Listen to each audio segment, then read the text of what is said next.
Today I'm teaching you how to make French style macarons. If you're new to making macarons, don't worry, this guide is gonna walk you through everything you need to know, from how to make the recipe, how to fill the macarons, and in case you run into any trouble along the way, I'm gonna teach you some steps that you need to get right and what it looks like when they're wrong and what it looks like when they're right, so that way you can have a visual guide. French method macarons are referred to this because we actually are going to make a French or common meringue. I'll show you how to make this meringue and everything in between. So this is definitely your ultimate guide to making macarons, especially if you're a beginner. If you have any questions or need help as you're making the recipe, feel free to comment below and I'll help you out as best as I can. And don't forget to visit the blog post for lots of troubleshooting help with details and photos. Don't forget to subscribe to watch our whole macaron video series.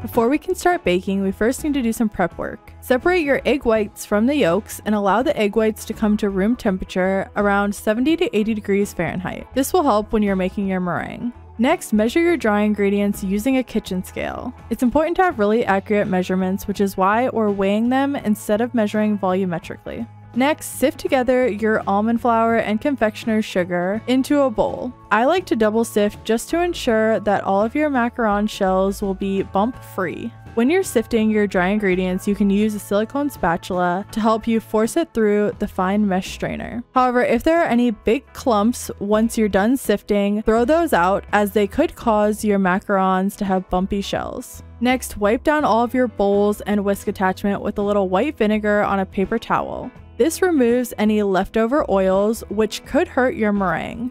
Fats interfere with the aeration of the egg whites, so it's best to add a little acid to make sure all of those oils are removed. Next, print off whatever macaron template you're using. I have a free one that I'll link below, and place that on a sheet pan underneath a piece of parchment paper. Next, we'll prepare our piping bag. You can use a 1/2 inch tip or something a little bit smaller, whatever you're comfortable with. Place the piping tip in your bag and then push part of the side of the piping bag into the piping tip to ensure nothing leaks out. Set the bag inside a tall glass and pull the remaining top of the piping bag out over the outside of the glass. This will make pouring the batter in super easy and clean. Okay, now it's time to get started making our French meringue. To your stand mixer, add 124 grams of egg whites that are room temperature, along with 1/2 teaspoon of cream of tartar. Cream of tartar is a great ingredient because it helps stabilize our egg whites. Whip this mixture on medium-low speed until the eggs are very foamy. You don't want to rush this process. I only use about a speed 4 on my KitchenAid mixer.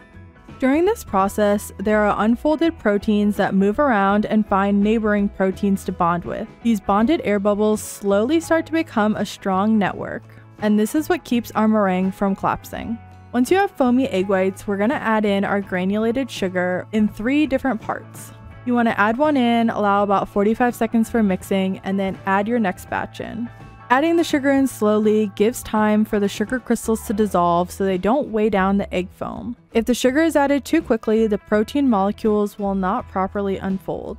Once all of that has beaten in, it's time to push up our mixer to medium-high speed. I like to use around a speed 7 on my KitchenAid mixer. We're looking for stiff peaks at this point, but I want to show you all of the different stages that the meringue goes through so you know what to look for stiff peaks. You can't cut this time short, otherwise your macarons will not turn out correctly. When you're at stiff peaks, you'll notice that the meringue starts to ball up inside the whisk.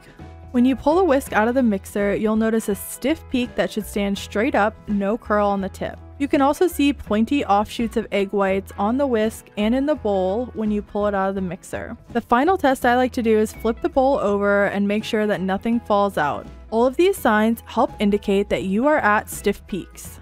This is a super crucial step to get right because it can make the difference between ruined macarons and perfect macarons. Moving along, we're going to pour our sifted almond flour and confectioner's sugar into our meringue mixture. Gently fold in the egg whites using a silicone spatula and continue until all the meringue is fully incorporated and no dry bits of almond flour remain at the bottom of the bowl. I use a really heavy-duty spatula for this, and I'll link mine in the description below in case you need one. Now we're going to add in some food coloring. It's important to either use gel food coloring or powdered food coloring, as liquid food coloring will add too much liquid to our macaron batter. I use about 5 or 6 drops of this depending on how dark I want the color. Then we're moving on to a stage that's called macronaging. We're going to begin to work the batter until everything is fully incorporated and it's smooth.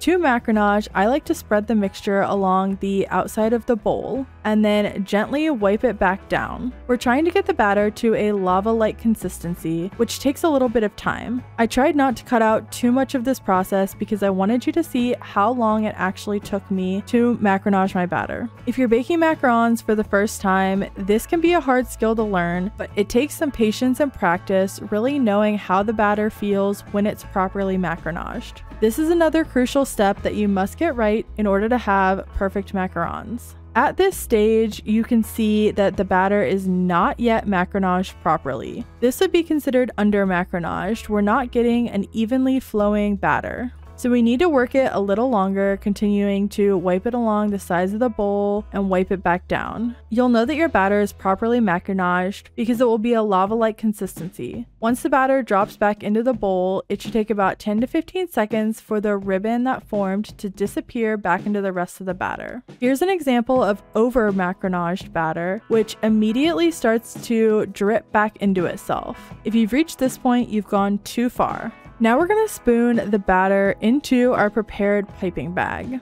Next, we'll pipe the batter onto our sheet pans. I usually like to make about 1.5 inch round macarons, but if you print out my template that I'll link below, there are various sizes that you can make depending on your preference. To properly pipe your macarons, you'll want to hold the bag at a 90-degree angle about 1/4 inch above the baking sheet. Try not to move the piping bag while you're squeezing it out to ensure the batter is in an even circle. Once you've piped your desired size, release the pressure on the piping bag and flick your wrist without lifting up. This is a skill that takes some time to master, and I'm still working on it, so don't feel bad if it's not perfect. Next, we need to release any air bubbles from our macarons by banging our sheet pan on the counter. You can do this fairly aggressively, so don't be scared. If you don't do this, it may result in cracked macarons. Next, we'll pop any air bubbles that have risen to the top using a toothpick. Once you're done popping all of the air bubbles, you need to allow the batter to sit on the counter and dry for 45 to 60 minutes.